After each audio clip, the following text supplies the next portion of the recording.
Christianity does not merely encourage generosity in general, but financial giving in particular. Now, almost everyone knows at least a little something about that, but that is where the familiarity ends. The truth is that even those who would consider themselves active, committed Christians are a little hazy on what exactly Christianity teaches about giving, why it matters, and how we should practice it. This is often a source of skepticism because we've all heard stories of how church leaders have abused their position by embezzling funds or mismanaging money. They've twisted people's arms in order to manipulate them to give to the church or some other cause, but it was all just a ploy to line their own pockets.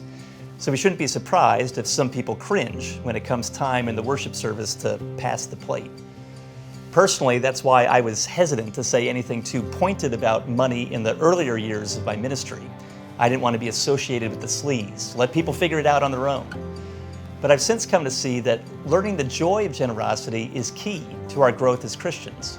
Refusing to speak about it robs people of the opportunity to excel in this grace of God. Now, at this point, you might be tempted to tune out, which just goes to show how much we're willing to talk about other subjects, but we don't want anyone telling us what to do with our money. But you should keep listening because this may be the vital next step in your own spiritual development. Jesus famously said, "Where your treasure is, there will your heart be also." If I wanted to figure out what you truly value in life, I wouldn't pay too much attention to what you say. After all, talk is cheap. I would focus on what you do. Even better, I could ask you to share your calendar with me and let me see where you invest your time. That would tell me a lot about your priorities. Still more, if I really wanted to know what is most important to you, I could ask you to share your bank statements with me and let me see how you spend and save your money. Anyone willing to do that? That wouldn't tell me everything, but it would certainly tell me a great deal about what really matters to you, despite what you might say. Where your treasure is, there will your heart be also. When we turn to Jesus in faith, we undergo a conversion of our head, our heart, and our will. The last thing that is often converted is our wallet. So what does Christianity have to say about giving? Well, here's the basic teaching. We should give at least 10% of what we receive to our local church. That's 10% of our gross income. And we should give above and beyond that to other projects, targeted ministries, capital campaigns, special projects, or any other worthy cause. Where do we see that? In the Old Testament, believers were required to give a tenth, or a tithe, of the produce of their land and of their livestock.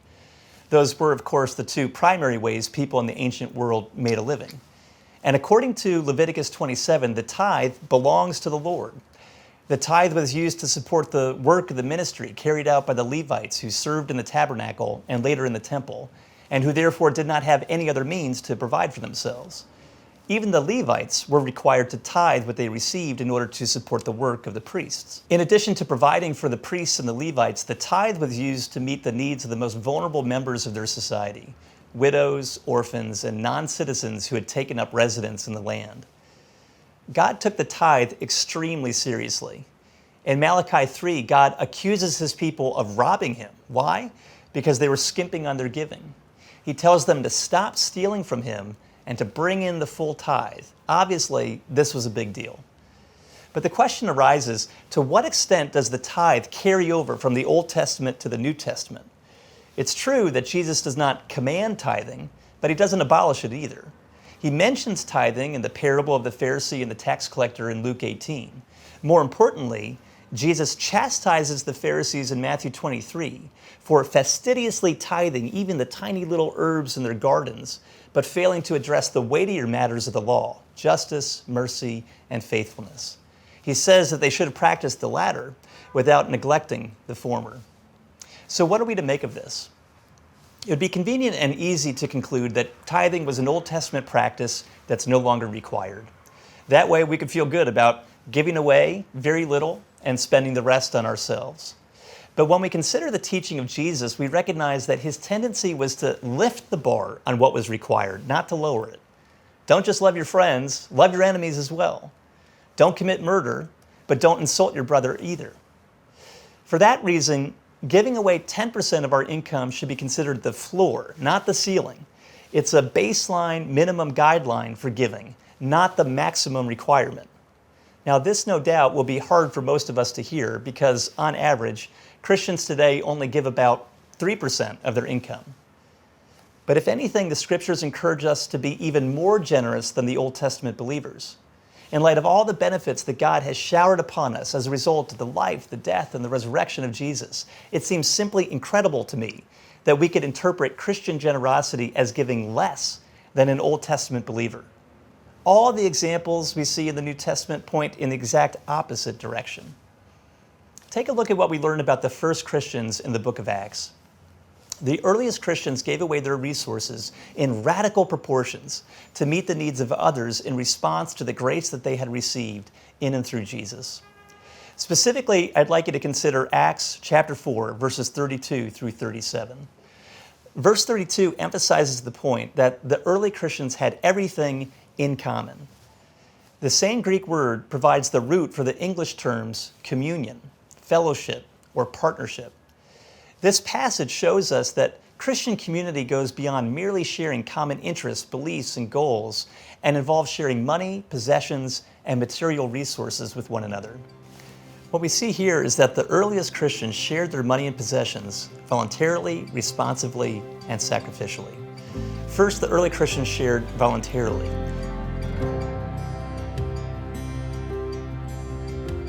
They were not guilt-tripped into giving, nor were they offered false promises that if they had enough faith and they gave more, that God would bless them in turn with health and wealth.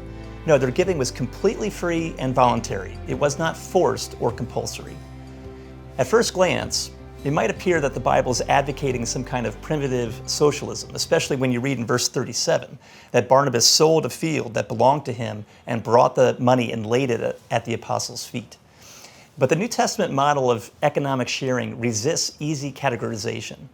Unlike certain forms of socialism, the Bible never denies the right to private ownership.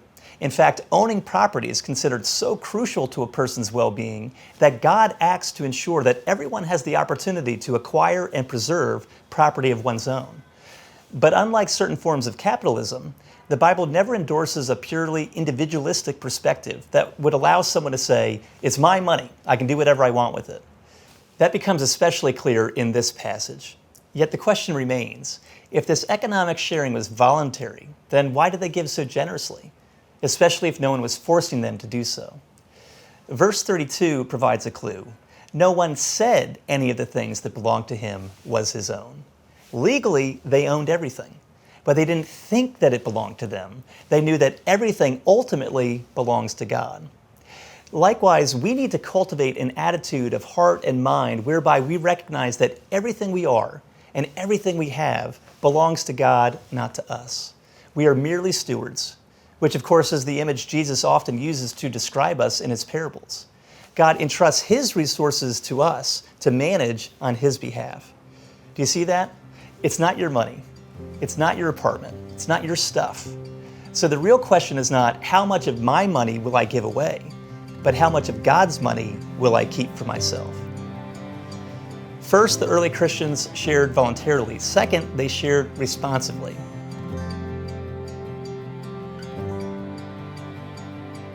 This economic sharing arose in response to specific needs. The expression in verse 34, "for as many as," could also be translated "from time to time." In other words, this financial giving was not carried out once and for all time, but as the ongoing situation demanded. And the funds were not distributed in a haphazard manner, but rather according to one's need. In fact, the identical phrase in verse 35, "as any had need," is also found in Acts chapter 2, verse 45. Based on negative experiences in the past, we might be rightfully suspicious of how those funds were used. But Luke, the author of Acts, makes clear that the proceeds were not pocketed by the apostles, nor were they equally distributed to the entire community, nor indiscriminately handed out. Rather, these early Christians were wise and discerning. They took the time to evaluate and assess various needs and to differentiate the genuine from the false. What was the end result? The early Christians addressed legitimate needs so thoroughly that Luke could make the bold claim in verse 34, there was not a needy person among them. And that brings me to my third and final point. which is that the earliest Christians gave not only voluntarily and responsively, but sacrificially. These New Testament believers shared their wealth in radical proportions. This was not a perfunctory act or an empty gesture on their part. This kind of giving required real sacrifice. We've already seen how Barnabas sold a field and gave the money to the apostles to distribute. And this was not an unusual one-off event. This was a regular practice within the fledgling church. Acts chapter 2, verses 44 and 45 tells us, all who believed were together, and they had all things in common. And they were selling their possessions and belongings and distributing the proceeds to all as any had need. Acts chapter 4, verses 34 and 35 reiterates the same point. As many as were owners of land or houses sold them and brought the proceeds of what was sold and laid it at the apostles' feet. They sold their possessions and their goods, their real estate and their valuables. The fact that they still owned their property is what made their economic sharing so sacrificial. So think of your own giving. You might be willing to give away a certain percentage of your current income to support the ministry of the church and the needs of others. But these Christians were willing not only to dig into their genes, but to dig into their savings. In the ancient Near East, wealth was tied to land and property, so this was the equivalent of selling an investment. Whenever a need arose, these Christians were willing, in effect, to sell stock or to liquidate a real estate holding in order to address it. I don't know too many people who would be willing to make that kind of sacrifice, but we all should. This is the kind of radical generosity that Jesus instills within his followers. Our giving simply reflects his own radical generosity towards us. Jesus gave his life for you voluntarily. No one forced his hand. He said, "No one takes my life from me. I lay it down of my own accord." And Jesus gave responsively. He addressed the most profound need you face, which is your alienation from him. And Jesus gave sacrificially. He held nothing back.